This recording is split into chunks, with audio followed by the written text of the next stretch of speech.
Well, welcome everybody to our March Cafe event. As some of you might know, we used to have these events monthly and then pivoted end of last year to a slightly different model.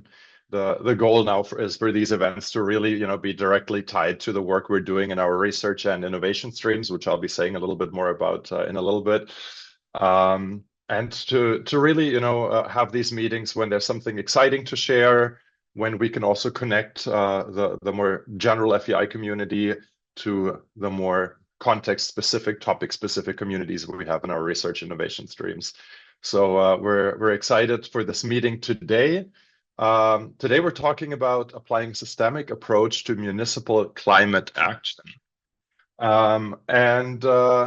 Yeah, as always, our aim, of course, with these meetings is to provide you with valuable insights from practice and also from academia. So we have a range of speakers, but we also want to make sure that you have the opportunity to engage with these speakers, with each other, and that this is an active meeting for you and not a passive one-way street.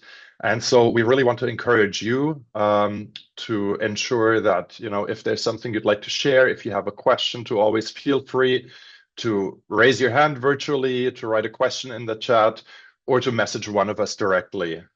We have three of the team members of the FEI present here today. That's Randy, who most of you, all of you, I believe, know.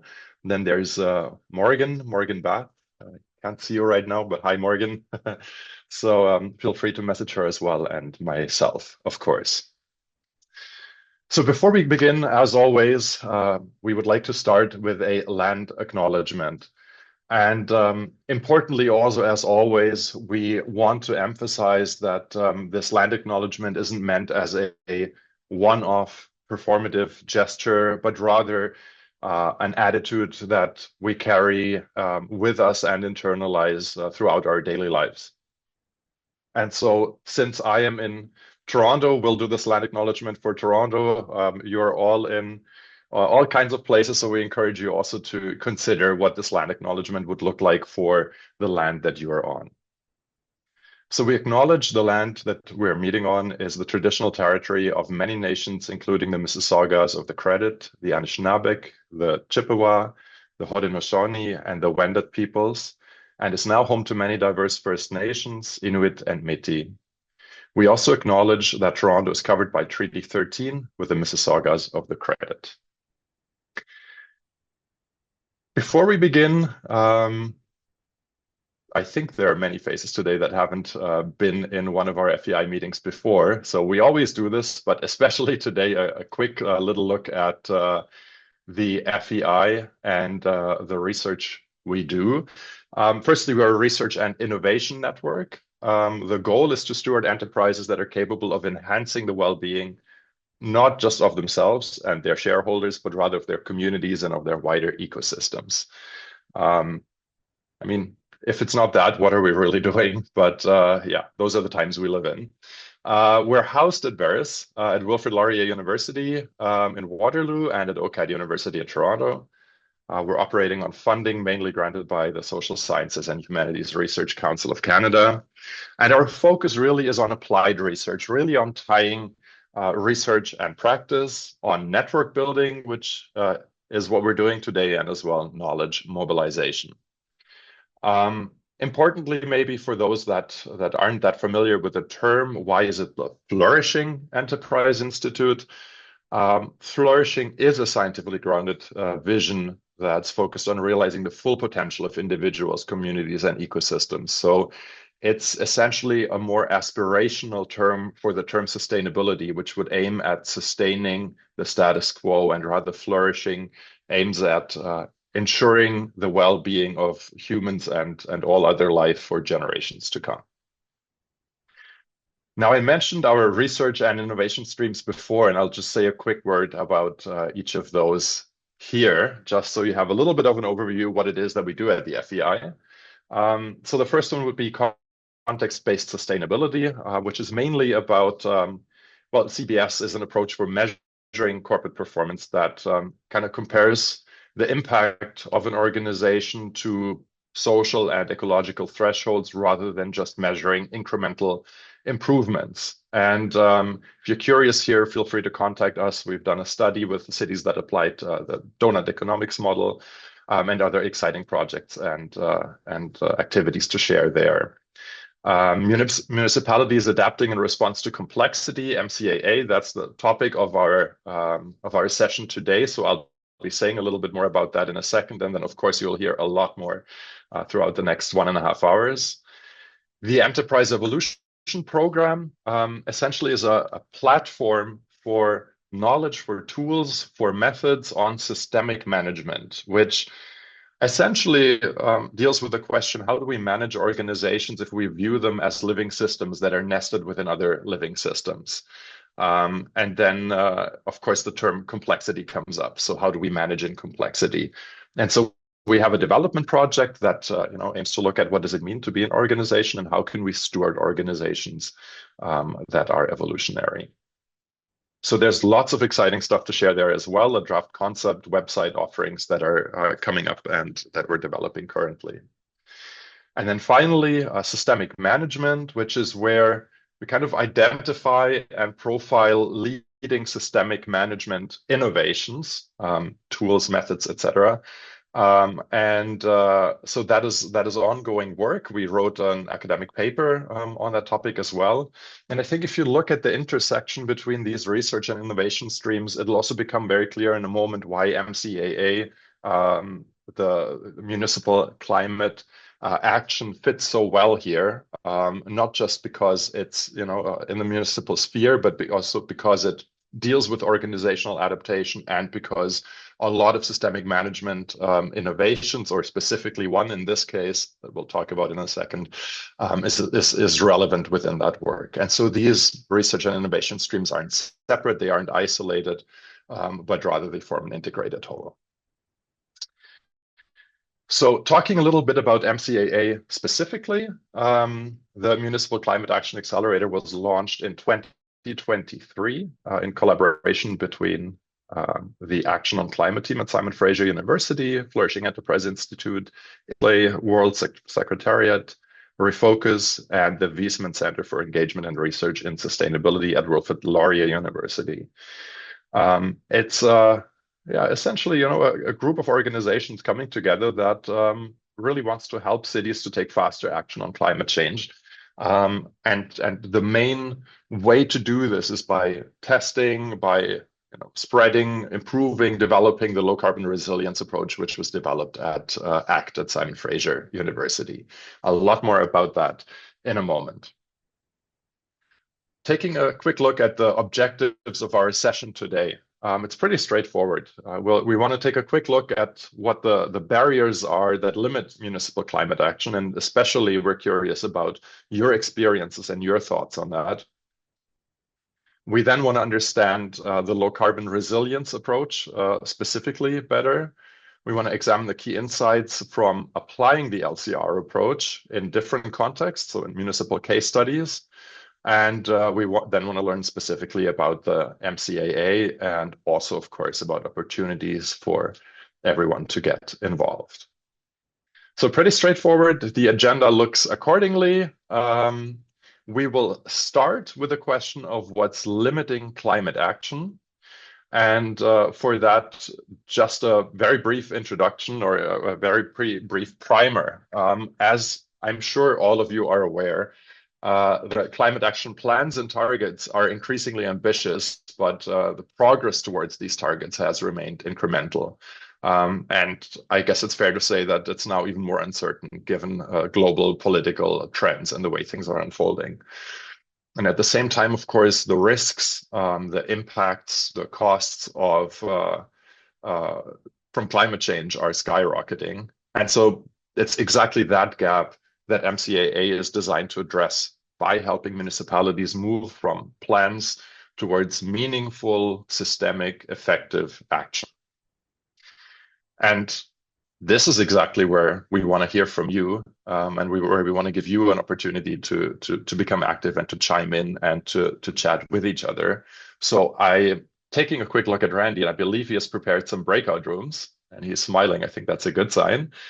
So we would like to send all of you into breakout rooms, give you a quick opportunity to introduce yourselves and share what compelled you to join the session.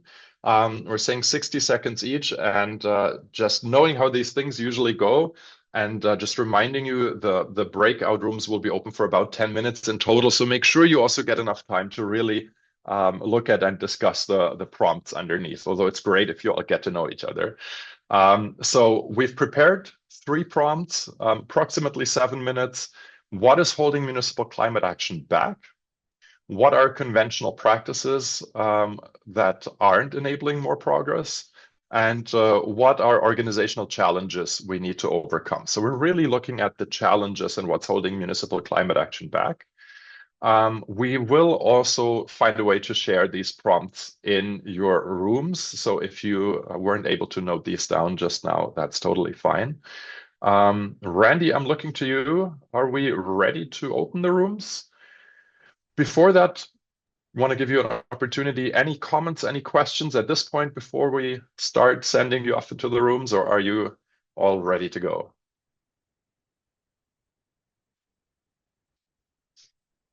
I think we're Looks good to go, good. Tim. Yeah. I think Sounds we great. have one room of 4 and everyone else is 3. So the room number 7 will need to be a little more concise, I guess, in terms of sharing the space. But here we go. Hopefully the questions are clear. We will give you a little warning just before we close the rooms. And in the meantime, enjoy interacting with each other and sharing some of your ideas. Cheers. Welcome back, everybody. We had some good conversations. I thought I'd maybe make the space for one share.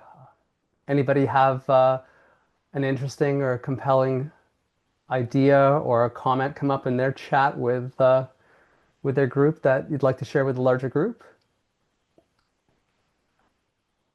Perhaps a brave soul. Yeah, please, Mike, jump right in.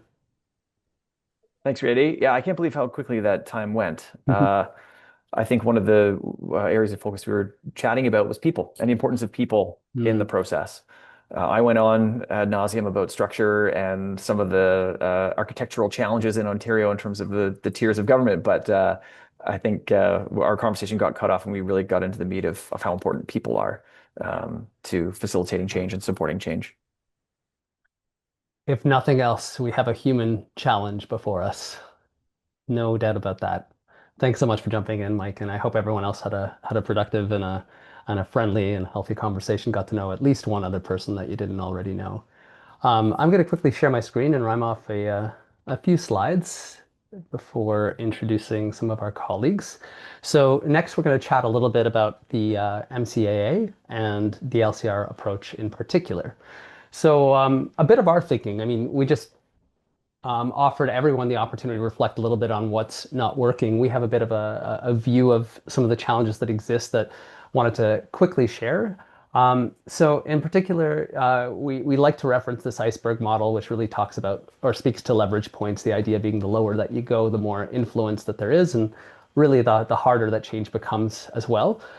So what we see or what we observe in terms of the field of municipal climate action planning is that municipalities typically respond to some of the most complex systemic issues we face, the sustainability issues that we face as communities, with one-off projects and lower level leverage plans. So climate, sustainability, equity offices that sit on the side of the organization that are adjacent to corporate strategy, et cetera. And unfortunately, the condition we see as a result of this is that progress is somewhat limited and constrained. As we look down the iceberg, we see signs that some of the deeply rooted change that's needed to enable transformation has started. And we see that leaders in municipalities are starting to recognize that conventional wisdom, conventional practice, best practice is not as useful as it may have once been, given the complexity of what's unfolding. And there seems to be an increased understanding of and appreciation for systems thinking. So what is systems thinking? In brief, in case you're unfamiliar with the term or not as familiar as you'd like to be, systems thinking is just a way of understanding how things are connected and how they influence one another. And in particular, in a municipal context, it's a way of understanding how different parts of a town or a city, its departments, its services, communities, infrastructure, policies are all interconnected and relate. And the idea is really instead of addressing the interconnected challenges that we face or the objectives we're pursuing separate of one another. Systems thinking can help leaders to see how actions in one area will affect others. It can be helpful in identifying root causes and ultimately designing more holistic solutions and avoiding potential unintended consequences that occur when we look at things in isolation.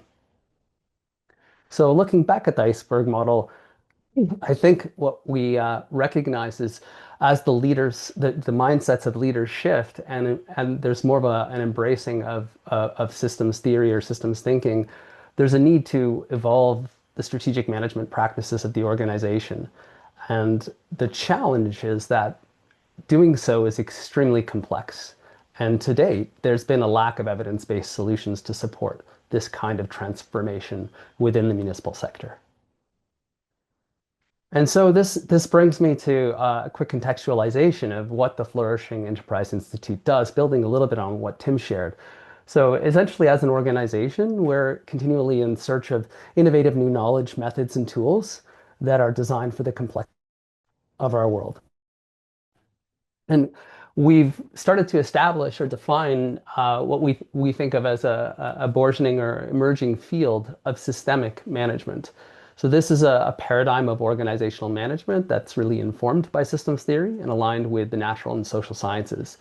And essentially, to accelerate the development and adoption of systemically designed innovations that we see cropping up in different parts of the world, the FEI partners with innovators and the organizations that they work with to study their implementation in the field. And it's this applied research that we participate in conducting that we have observed and believe can catalyze the enhancement of the innovations themselves, that contributes to building evidence that substantiates their utility, and that also contributes to creating new knowledge, that all of which helps to scale the adoption of these innovations in the mainstream. And so we co-created or co-founded the Municipal Climate Action Accelerator a couple of years ago with the MacRae World Secretariat, with the Viessmann Center for Engagement and Research in Sustainability, with the Action on Climate team, and Refocus as a learning and an innovation initiative made up of dozens of municipal representatives, as well as municipal sector NGOs, systemic innovators, academics, and funders. And the idea is really behind the Municipal Climate Action Accelerator is to advance municipal climate action by collaboratively piloting, developing, and mobilizing what we will soon introduce as the low carbon resilience approach. Low carbon resilience is essentially an example of a systemic innovation that's designed to help municipalities adapt their climate action planning practices and to build new capabilities. And ultimately, implementing this approach offers multiple entry points across the organization for developing more systemic practices. Essentially, climate change touches pretty much every facet of a municipal organization and provides an excellent example for demonstrating how systemic thinking is useful and enabling of better outcomes for municipalities and the communities that they serve. On that note, I thought I'd check in just to see, has Deb arrived in the session yet? No, not yet. Okay. So we will pivot slightly. We have a little bit of a timing challenge that we're navigating. So Deb Harford, who is the founder of the Action on Climate team, where Low Carbon Resilience was co-founded, or where it was founded, as well as the director of strategy at Climate Innovation at Simon Fraser University, is joining us to talk a little bit more about the low carbon resilience approach and some of her experiences. Deb is on her way from another session and will be here shortly. So in the meantime, I think I will shift over to our colleagues. So today we have 3 municipal representatives with us from the cities of Dufferin County, London, and New Glasgow. And we have essentially started working with these 3 municipalities to implement the low carbon resilience approach. Each of them are going to share an interesting and early stage perspective on some of the work that we're doing. And just before I introduce them, I thought, I'll share one quick slide just to highlight something that became important as part of the direction that we've taken. We, I believe, have at least one representative of FCM here with us today. And essentially what I want to highlight is, one of the motivations for us partnering with ACT to launch the Municipal Climate Action Accelerator was this launch of the Federation of Canadian Municipalities Local Leadership for Climate Adaptation funding. So essentially the federal government has endowed FCM with just over $500 million to help municipalities adapt in response to climate change. And unlike the history of funding that FCM has distributed through their Green Municipal Fund, which was largely limited to direct and calculable reductions to GHG emissions or projects that would contribute that. This adaptation funding is available to contribute to other aspects of change that are required, like adapting practices, building new capabilities, rethinking leadership, and assessing risk, et cetera, things that are more aligned with the kind of work that we do. And so when this fund was announced, it really catalyzed our growing work together and prompted us to create the Municipal Climate Action Accelerator. And it was through this fall funding in the stream of climate ready plans and processes that we were able to secure grants with all 3 municipalities to essentially implement the low carbon resilience approach. So on that note, I will stop sharing my screen, and I would like to introduce my colleague, Sara MacRae. So Sara is with Dufferin County.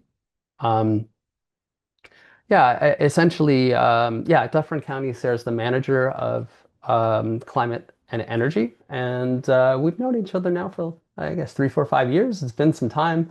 Sara's an extremely fun collaborator, an amazingly advanced systems thinker, and has her own unique and impressive way of orchestrating change within her organization. And I just want to introduce Sara briefly so that she can share a little bit of her experience around climate action and the low carbon resilience approach. Sara?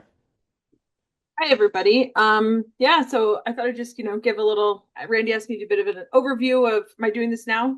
And thoughts on, how my perspective on climate action's changed and whatnot. So I'll say, so we first had our first climate plan in 2021. And it's funny, as I was thinking about that, the focus was much more straightforward then, I feel like, where it was, about identifying actions, deliver programs, reduce emissions, engage the community, cha-cha-cha. And so it was also very tangible. And so it was helpful in that sense. And in a lot of ways, it did feel and was productive.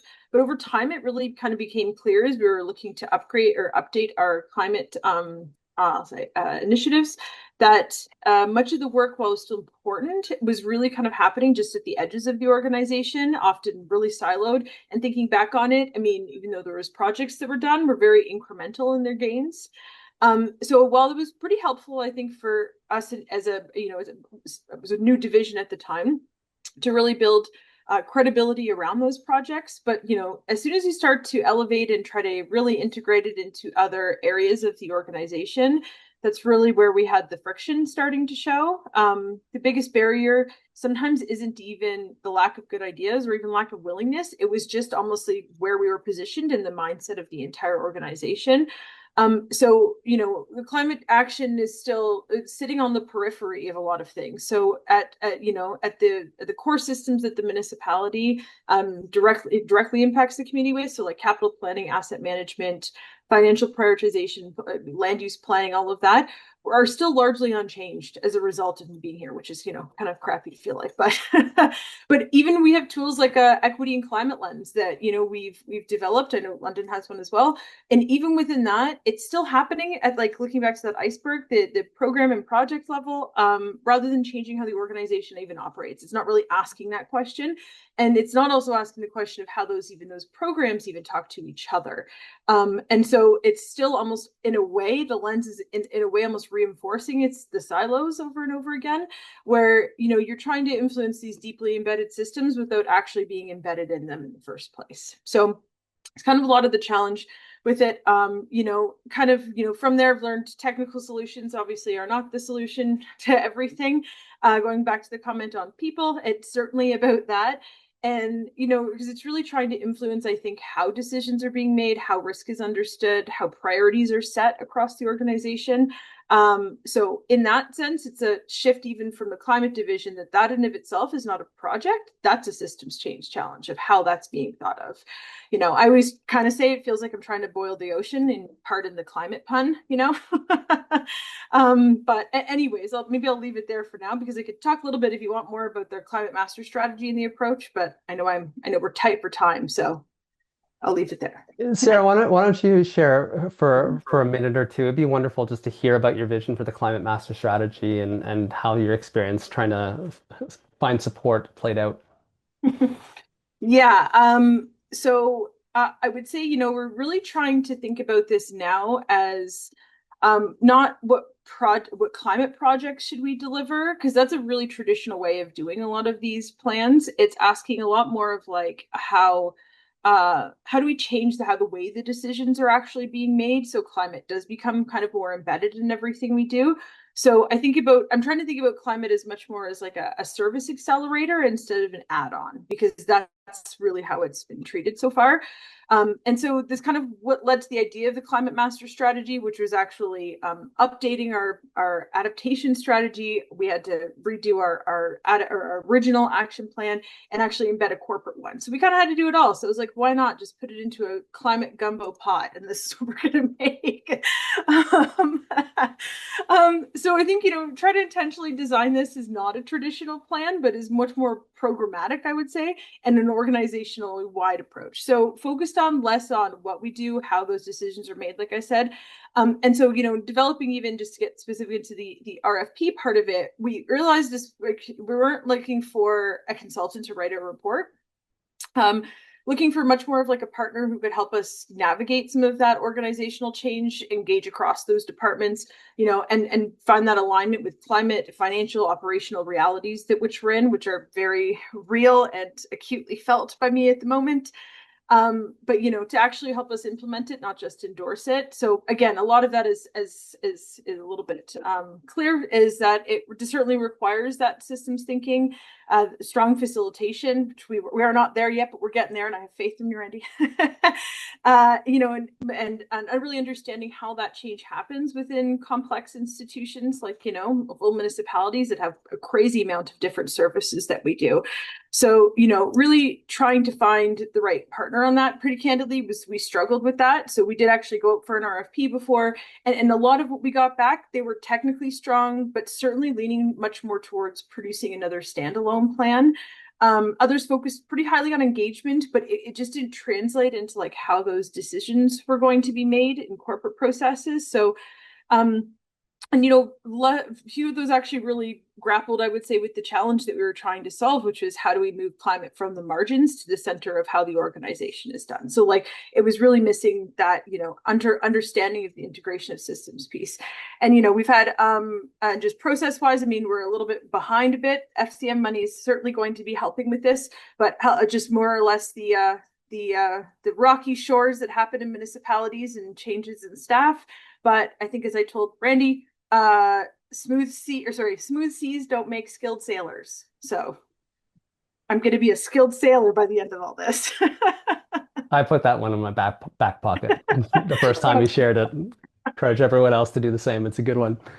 Thanks so much for that insight, Sara. I really appreciate you sharing so candidly, and yeah, always inspiring to hear you share the stories in the way that you do. So much appreciate the contribution.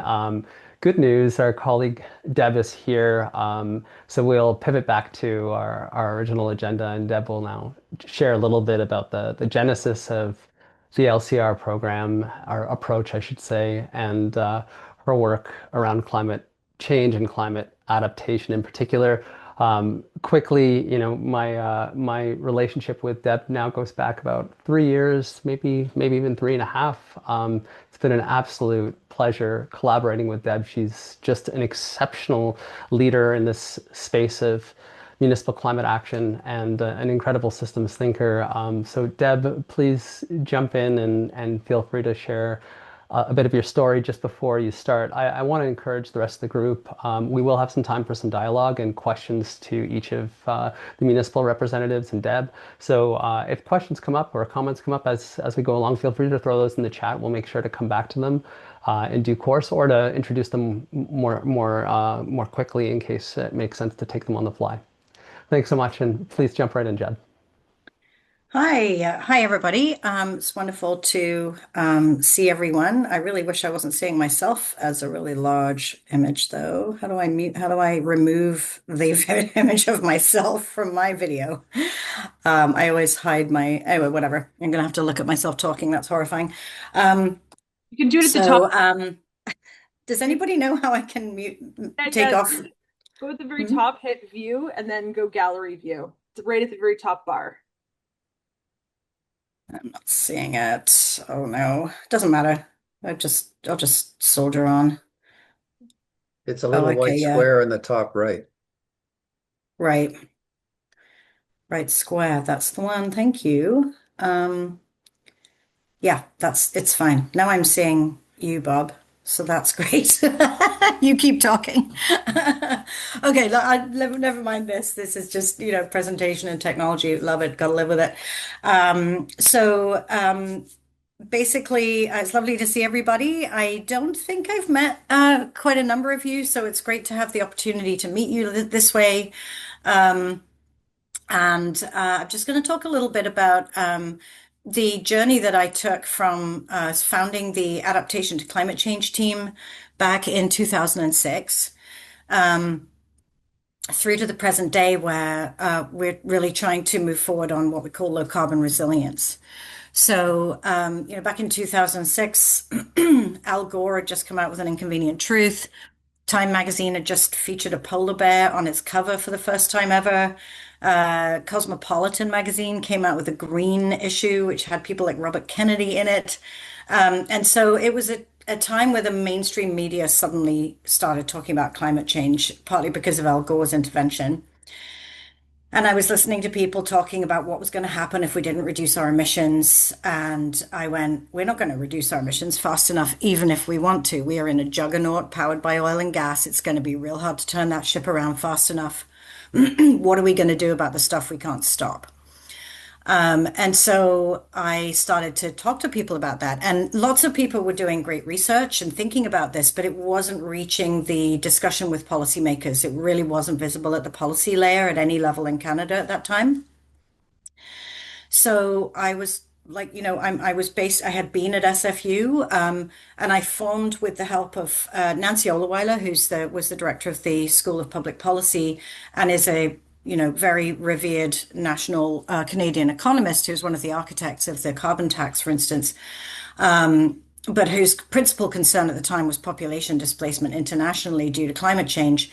They supported me to start this think tank, which grew into a national thought leader over 17 years, and started out as really trying to translate the best research we could find on key topics that were going to affect Canadians, from water to health to extreme weather, biodiversity, food supplies, energy, into what does climate risk mean for you at the federal level, provincial level, local level, short term, medium term, long term.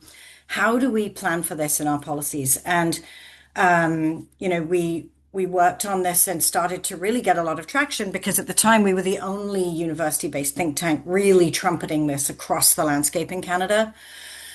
And after a few years, I started going, first of all, I always positioned it as what you call sustainable adaptation, because I was like, obviously the first priority here is to reduce emissions. If we don't do that, we can't adapt. We cannot adapt to runaway climate change. It's not possible. If we get 4 degrees, we're just coping, we're not adapting, and many of us won't be able to.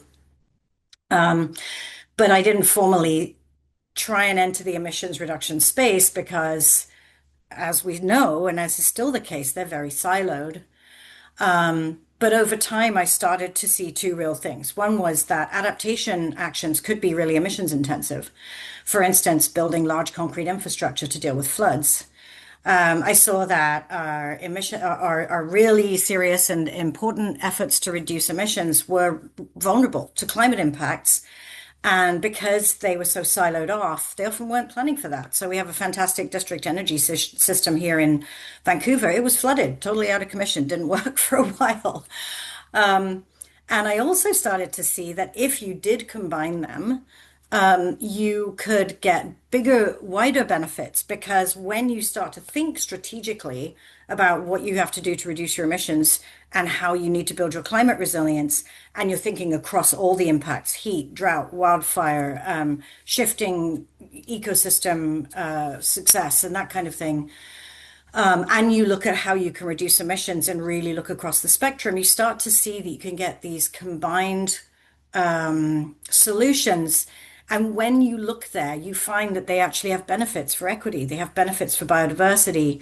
They can have benefits for sustainable economy. They probably have benefits for health, because resilience at the adaptation, if you're thinking about adaptation, which very much, again, when I started was really being thought of as an engineering problem, is a whole of society issue. So I was on a federal panel that was called by the by the federal government, actually by the I think it was by the Treasury Board, but it involved multiple federal departments, and they established a expert panel of 23 of us from across all of different sectors, insurance, health, geographic distribution. And it was based on the Canada's first, climate change strategy, which came out under Catherine McKenna under the Trudeau government, which had 5 pillars, none of which were ecosystems, by the way, which was just like, do we not realize the importance of these things? But we had health and, extreme events, etc. And there was a big discussion that erupted amongst this panel, an argument about, are we trying to solve for the social determinants of health as well as deal with all this stuff? Isn't that just trying to deal with all the problems of society? And it was like, no, we have to do that, because that layer of whether people are resilient in themselves is as important in these crises that are, getting worse, as whether the bridge is going to fall down. Because if the bridge falls down, but the people are resilient, then we can get through it and we can rebuild. But if the people aren't resilient and they collapse as well, then all of the different bits of the system start to collapse. And this includes the ecosystem discussion, because all life depends on those. So we need systemic solutions. And it really started to kind of gel for me that we need to really push that, because there's so much being done in silos. So I started to refer to it overtly as low carbon resilience. And I didn't say zero carbon resilience, and maybe I should have, because some people are like, why do we still have any? And it's like, well, okay, but let's just try and push people in the right direction. So that was one shift that happened for me. Another shift was that I really started to see that all this great talk about policy didn't mean much if you weren't involving practitioners in the discussions around how the policy should be formed. So what tends to happen with policy is you get, policy wonks and researchers and even policymakers sitting in rooms going, well, yeah, this is a good idea. And you often get policies that can't be applied, or ideas that sit on shelves. And so because they're often not talking to the engineer that has to build the project that's trying to respond to that policy, or others across the professional practice sectors. So I started to convene the National Professional Associations in meetings that were facilitated at the time by Federation of Canadian Municipalities. And we would just have these very frank roundtable discussions with Engineers Canada and Water and Wastewater Association and Canadian Institute of Planners, Canadian Society of Landscape Architects, the architects as well, and and Health Canada. Who am I forgetting? The accountants, Canadian Society of Chartered Accountants. What is there? I don't remember what they're. Anyway, so across all of the sectors. And in 2018, we actually put out a statement in partnership with the National Professional Association saying, yes, we really need to do this, because our professional practitioners are operating across all of these spaces. The accountants were doing great work trying to start to get municipalities and others to start to account for climate risk. And, since then, we've seen the evolution of the accounting for natural assets, which brings me back to low carbon resilience again, because nature-based solutions, green infrastructure, that kind of thing often does tend to arise in this low carbon resilience space because it is an example of solutions that sequester carbon, are less carbon intensive to install and maintain, actually appreciate in value over time, unlike regular assets, which always depreciate, and contribute to mental health, contribute to recreational opportunities, reduce stormwater, reduce urban heat. And we've all seen those very impressive heat maps where, you've got a city during a heat dome and how much cooler it is where there's green space. And, that's really coming out now in the municipal environment. So you can take someone like Gibson's, which was the originator with, I'm sure some of you guys know Manny at Gibson's, who was the sort of founder of the Natural Assets Initiative, because Gibson's rehabilitated an aquifer instead of updating their stormwater infrastructure. And it provided the same services and many more services that were quantifiable, and they saved millions of dollars. So that was kind of the inception of the Natural Assets Initiative. And that is, an example of a small community with access to natural assets.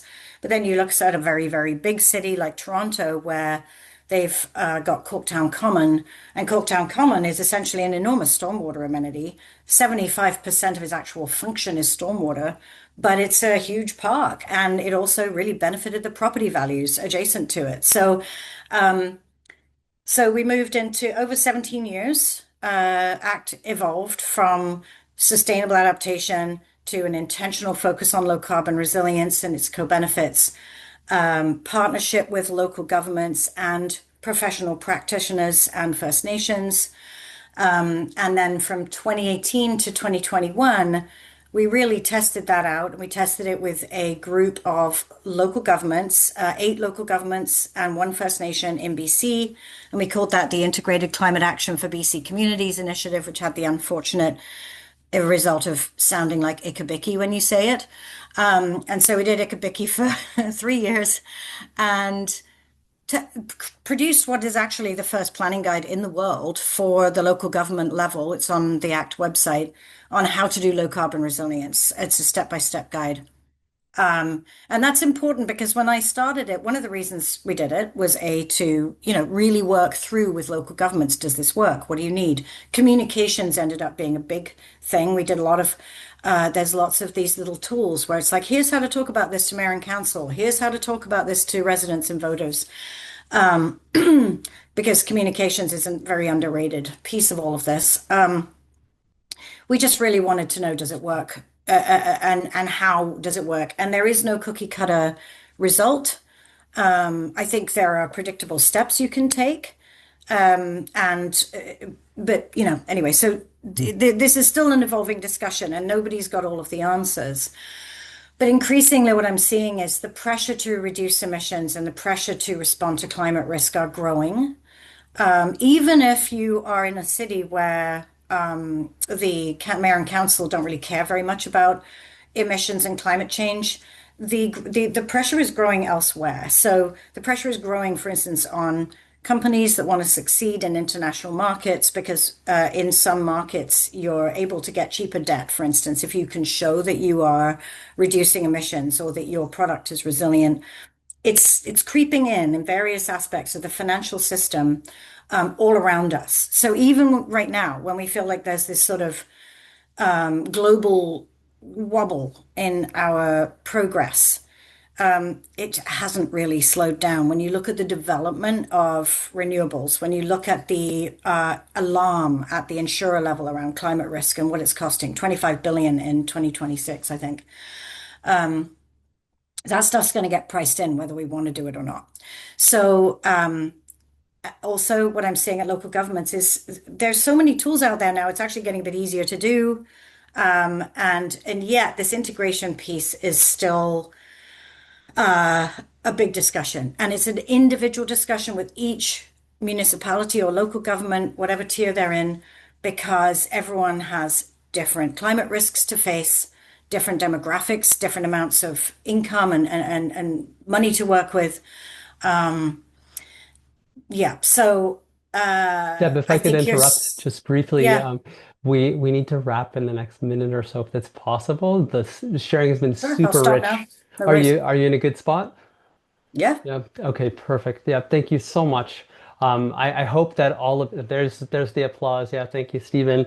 I hope that really rich history and contextualization of the sort of emergence and development and testing of LCR really sets the stage nicely for some more sharing from some of our colleagues at municipalities who have stories like Sara's to share. Just before I pass on to our next case study, I wanted to quickly acknowledge that we're working, of course, with ACT, but also our colleagues at the Community Energy Association. We have Ruth Green here from that organization. CEA is a very renowned nonprofit consultancy in Canada that is perhaps a little more technically focused than ACT and the Flourishing Enterprise Institute, as well as Refocus. And we partnered with them on these 3 projects. So Ruth is here today, and I just wanted to acknowledge her presence. Hello, Ruth. Nice to see you, and thanks for joining. It's been a treat to work with their organization, or at least to get started with them. And next, I'd like to introduce my colleague, Rohan Mishra from New Glasgow.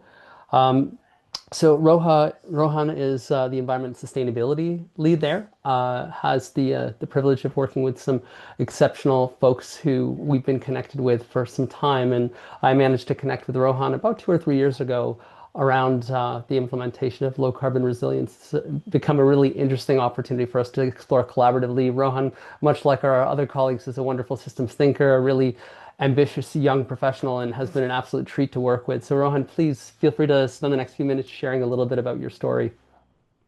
Thanks, Randy, and hi, everyone. Thanks for having me. I'm Rohan, the Environment and Sustainability Lead with the town of New Glasgow in Nova Scotia. Really glad to be part of this conversation. And I'll say right at the outset that it means a lot for a municipality of our size to be involved in this work. We're roughly 10,000 residents, so quite a small organization with few people, even fewer resources. So for us, this has been a valuable opportunity to think differently about how climate action happens in practice. Part of what drew us into this work was a shared interest in doing more than producing just another plan. That said, besides other plans.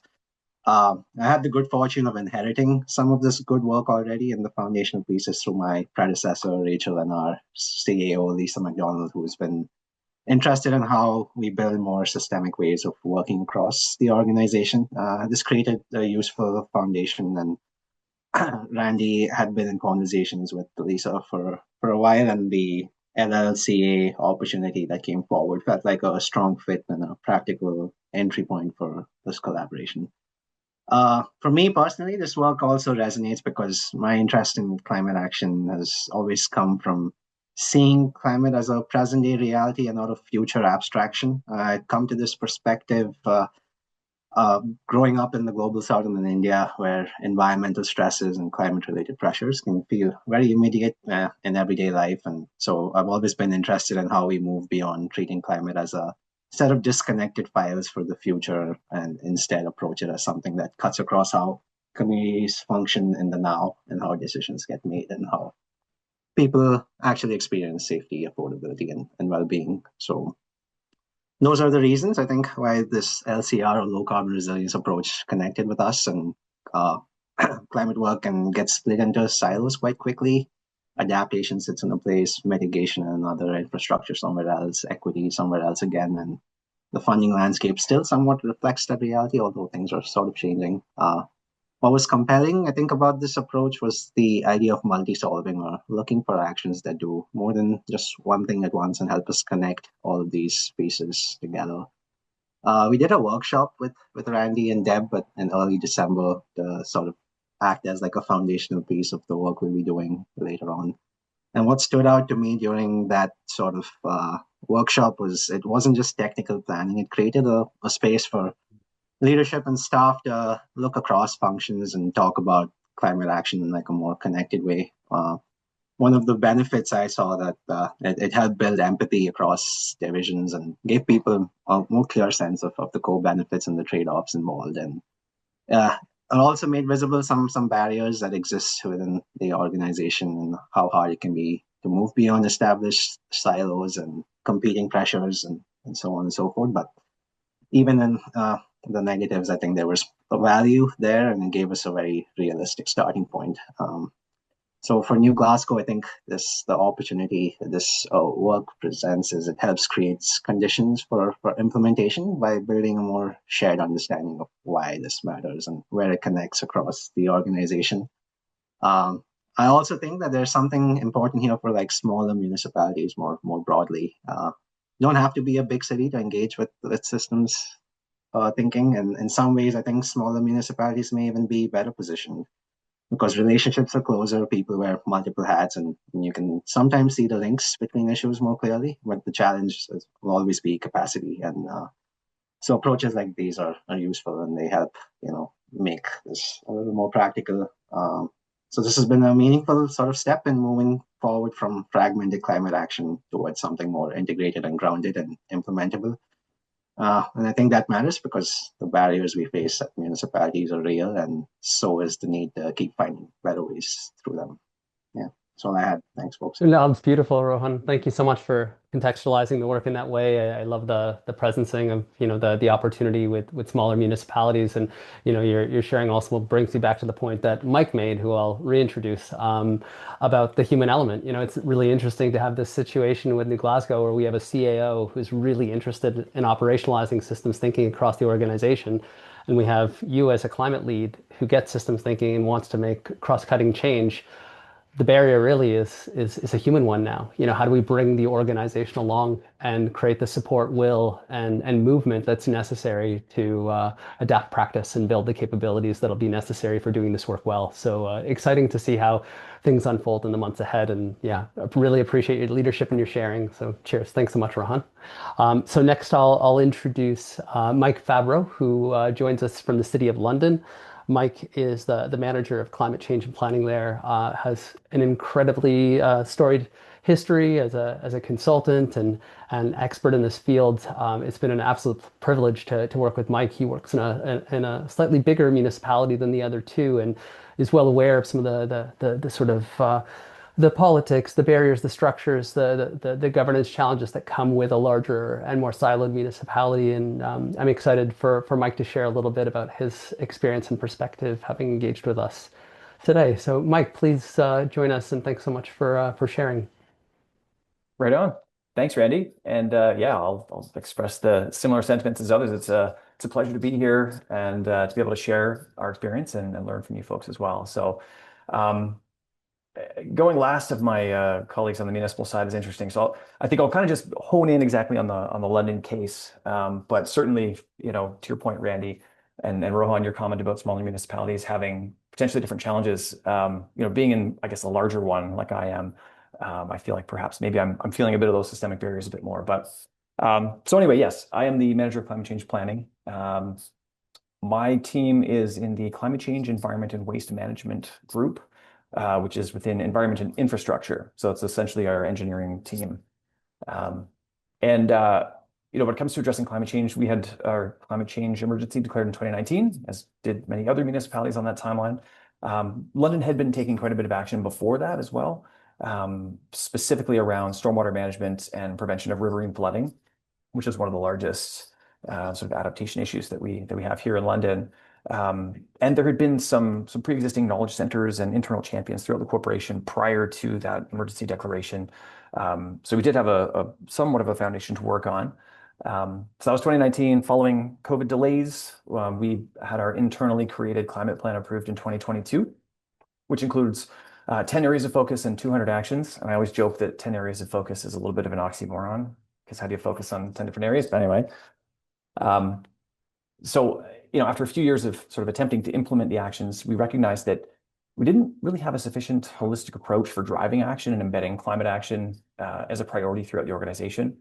Some of the reasons we've chatted about and have popped up already, whether in those breakout rooms or here, but sort of looking at hierarchical challenges to get even just to get approvals on wording for actions, which then sort of leads to soft language throughout the plan, and leads even further to only limited engagement on implementation specifically.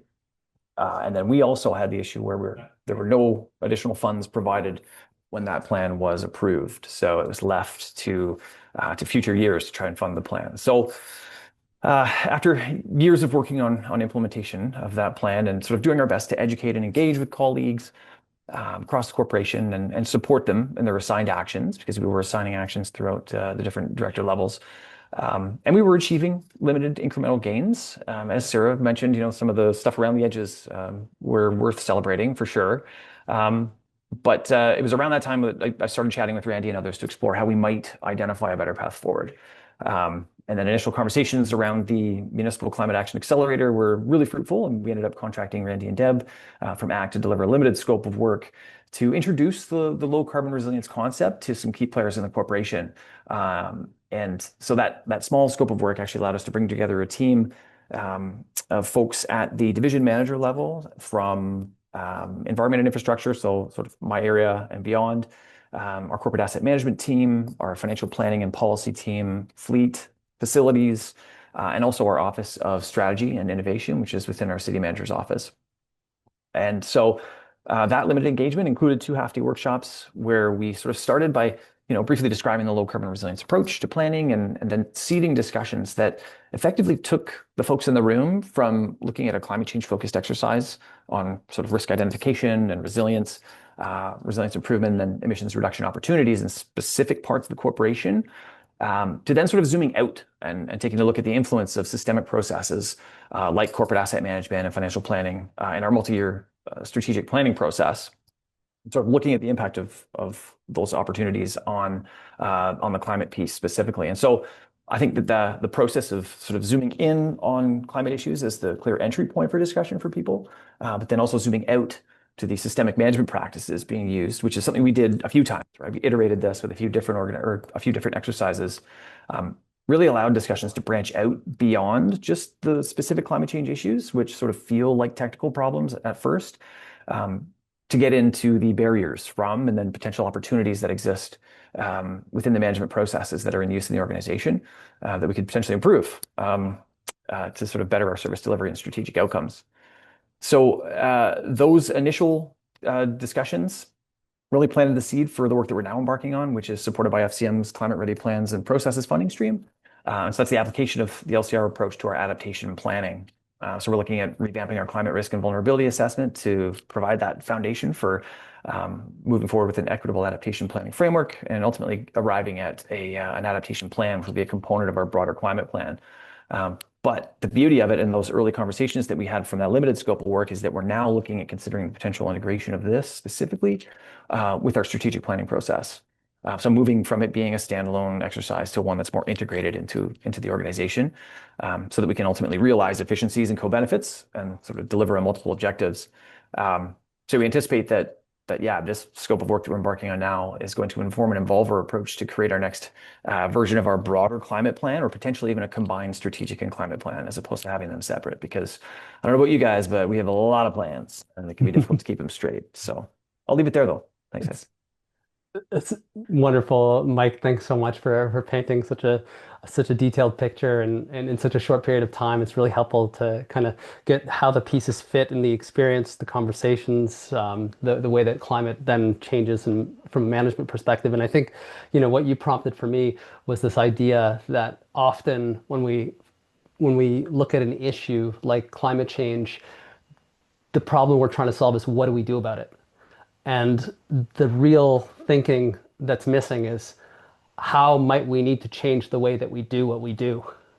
And it's that meta conversation that's missing. That's the strategic management practices. And it's the zooming out and recognizing that just based on how we do business, there are going to be some barriers that will limit our ability to do the things that we need to do in the best way possible.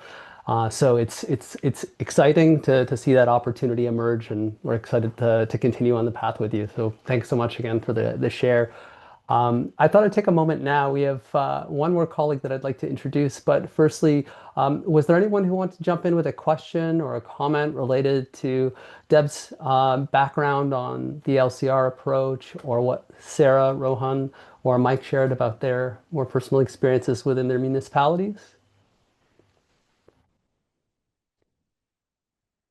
If you need a moment or two to think through what you might want to ask or query, we can pause on that. So definitely give it some thought and feel free to pop any questions or comments in the chat. For the moment, I'd like to introduce one more layer of our partnership and the MCAA, which is the research side of things. So as we do this work in the field, the idea is that we have research academic teams essentially studying the work being done so that we can make sense of what's happening. There's an interesting sort of emerging opportunity that we've seen in working collaboratively with researchers on the development and operationalization of innovation. And with that in mind, I'd like to introduce my colleague, Manuel Remer, who is the director of the Beesman Center for Engagement and Research Research and Engagement in Sustainability at Wilfrid Laurier University. Manuel has been instrumental in helping us to found the FEI, which is currently hosted at Veris, and is leading the research side of things within the Municipal Climate Action Accelerator. Manuel has been a longtime friend and collaborator, and I'm very excited for him to share just a few insights that have come out of some of the initial research conversations we've had with our municipalities. Manuel? Yeah, thanks, Randy. And I'll try to stay very brief, which is hard for an academic. But yeah, so Randy asked me to share just a little bit about the research side. And I've been working with Randy and Tim and others for quite a while now, over 5 years. And what we're trying to really capture is how this transformative change process in complex systems is happening on the ground, and really understand deeply what are the mechanisms of that. And this is such a great application to do that. And when we started this research, at first we kind of thought we needed to keep a little bit of a distance, kind of an objective distance, and treat them mostly as participants. And so when we did, for example, the case study in Kitchener, that's kind of how we set it up. While we were collaborating for sure, we also kept that distance in the data collection. And as we were reflecting on that experience in Kitchener with the Kitchener case study, in the reflection, we actually gained a lot more deeper insights together after the fact, as we were sitting down and theorizing and trying to make sense of what we learned from that experience. And that really made us realize that when you are studying complex system dynamics and transformative change, the research itself needs to be different. It needs to be following kind of systemic approaches itself. And specifically, it needs to be relational, which is much more aligned with indigenous way of thinking than traditional kind of Western colonial science. And so as we were moving forward with these new case studies now, we really wanted to kind of approach it a little bit differently and just kind of get rid of that artificial distance and work much more collegial and really practice co-learning. And so when we were engaging with Rohan and Mike and others, we kind of set up a meeting, a reflection meeting right after their workshops, and we're reflecting together. I facilitated that process, but it was really a shared process. And I think, you can speak to this yourself, but I think we all benefited from that in different ways by going deeper into that experience, understanding some of the relational dynamics, for example, with like who was there, who was not there, and what was the impact of that. And so there was this kind of like immediate learning that we got out of that. And, including the facilitators, Deborah was part of that as well. But then there was also like longer term learnings from that, that will impact, the next iteration of this or how we're moving forward with these implementations. But there's also long-term learning where we can like abstract from these experience, kind of from a research experience, and really gain deeper research and theoretical insights into these processes. So it was kind of really kind of a win-win-win kind of situation. And for me as a researcher, that is actually really exciting because, you know, we're becoming friends. I mean, Mike, I've now seen in these meetings for so long, right? So it was really nice to reflect together, and, you know, Randy and Tim have worked together for a long time and became really close friends. And so it just changes the depth with which you can really engage with these. And that's what we're hoping, you know, to continue and bring other people into these very rich conversations that we have, and really figure out, you know, how to research this at a you know, broader scale, because there's a lot of interesting things that will happen in these case studies. And so we are actually in a process with a funding that we got from a Shared Connection grant with ACT as the lead, to engage more researchers. We have a meeting in May where we're planning to really reflect on the experiences so far, bring the knowledge that other researchers have in their research projects, and develop kind of a research roadmap, and then really figure out, you know, how can we maximize the learning from these processes, because this is what needs to happen. This is where challenges really have been. If you look at the literature, you know, we have been struggling to create this transformative change. And so there is a really important learning. And too often the research is focused on the technical side, when it's the main problem is really the human side. And this research is really focused on that human side. And that really excites me as a social science researcher. Yeah, so if you know anybody or you yourself are interested in participating in that research road mapping, I think it's May 8th, please contact, you know, myself or Randy or Deborah, and we would love to have you there to be part of those conversations. I'll leave it there. Wonderful, Manuel. Thank you so much for giving us some insight into the research perspective. And yeah, I really share in your excitement, you know, as we start to think about the richness of these conversations, the fact that they're contributing to kind of movement and deeper engagement with the municipalities we're working with. They're helping us to refine our approach and improve our approach to bringing LCR into other municipalities. And they're helping us to build the base of knowledge and understanding from a scholarly perspective that is needed in many different places. So wonderful to have you share and relate some of your experiences around the initial engagement that you've facilitated so far. I think I might just rhyme off the last little bits of our presentation and then open it up for discussion so that we can close the meeting that way. Just in case anybody needs to run a couple minutes before, I figured it might be easier to just share the last details that we wanted to get across. So reflecting on everything that we've shared, there are some important dates and milestones ahead that might be interesting to you, depending on whether you're from a municipality, if you're an NGO, an innovator, or a scholar. So there is a next round of FCM Climate Ready Plans and Processes funding that's expected to open up this spring. So it's this funding stream through which we templated an application and submitted with London, Dufferin County, and New Glasgow successfully. We have the impression that there's no reason why that template can't be successful again and again and again. So if you're a municipality interested in collaborating and potentially securing some external funding, that would probably range, I think it's from around $50,000 up to $120,000. That's an opportunity that we can pursue jointly.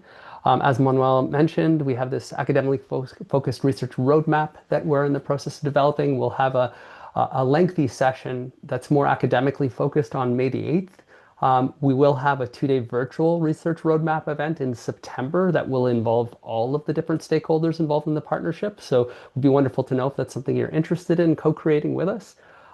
There is a next round of Federation of Canadian Municipalities capacity building funding that will open in the summer. These are for large partnership-based grants. So we'll be assembling a team that includes sector NGOs, municipalities, experts, and scholars later in the summer to submit a joint application. That might be something you're interested in. And in the fall, based on the outcomes of our research roadmap creation, our goal, we're not yet committed, but we're envisioning the possibility of going after a SHRP partnership development grant, which would help us to ensure that we have all of the research capacity we need alongside the projects that we're doing in the field so that we can continue to study and make sense of things. One other slide is just the opportunity to join the accelerator itself. So, I guess I don't want to limit the opportunities to just participating in an LCR program. We also invite anyone to join the accelerator to follow the work in progress, make sense of what's happening, and learn with us, essentially. Yeah, and I think there's other opportunities as well. For example, if you're interested in contributing to applied research, if you have a network of your own, maybe you're from an NGO and you'd like to share some of these opportunities with your network, get them involved or have them benefit from what we're up to, that's another way to contribute. And finally, if you're interested in disseminating some of this knowledge through your networks, your organization, or whomever it is that you work with, we will eventually be more focused on sharing case study results and mobilizing some of the academic knowledge that we create. So all of these stand out as potential possibilities for collaboration. We're also open to other ideas as well. So please reach out if there's anything of interest. And at this point, I guess we can open things up for a little bit of discussion. Curious again if anybody has a question for Deb, for Rohan, Sara, Mike, or Manuel. Anything at all is fine. If you'd like to just offer a reflection or a comment on the session overall, that's also something you're welcome to chime in with. Would anyone like to join us in sharing an idea or a comment?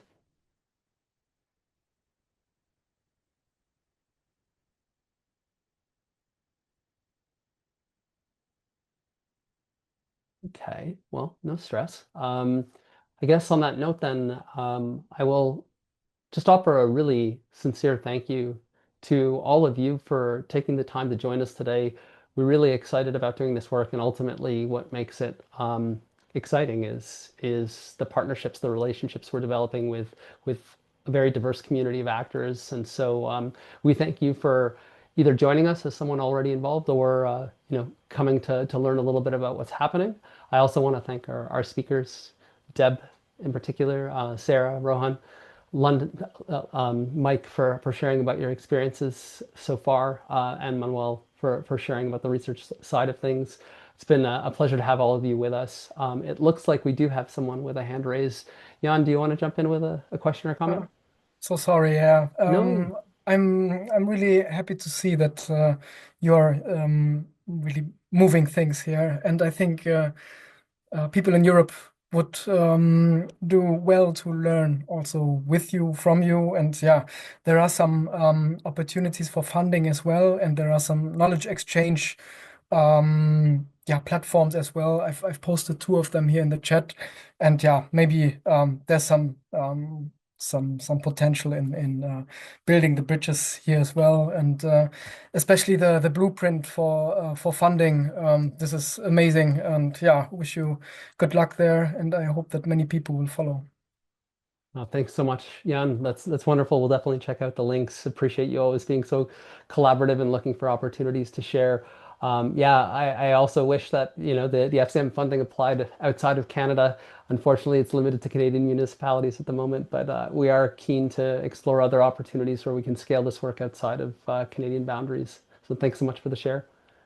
We've got a couple minutes left in case anyone wants to jump in. But if not, I will say again a really sincere thank you for everyone who's spoken, for joining us. Please keep in touch and don't hesitate to reach out if you'd like to get more involved or if you want to have a conversation about anything that we're up to.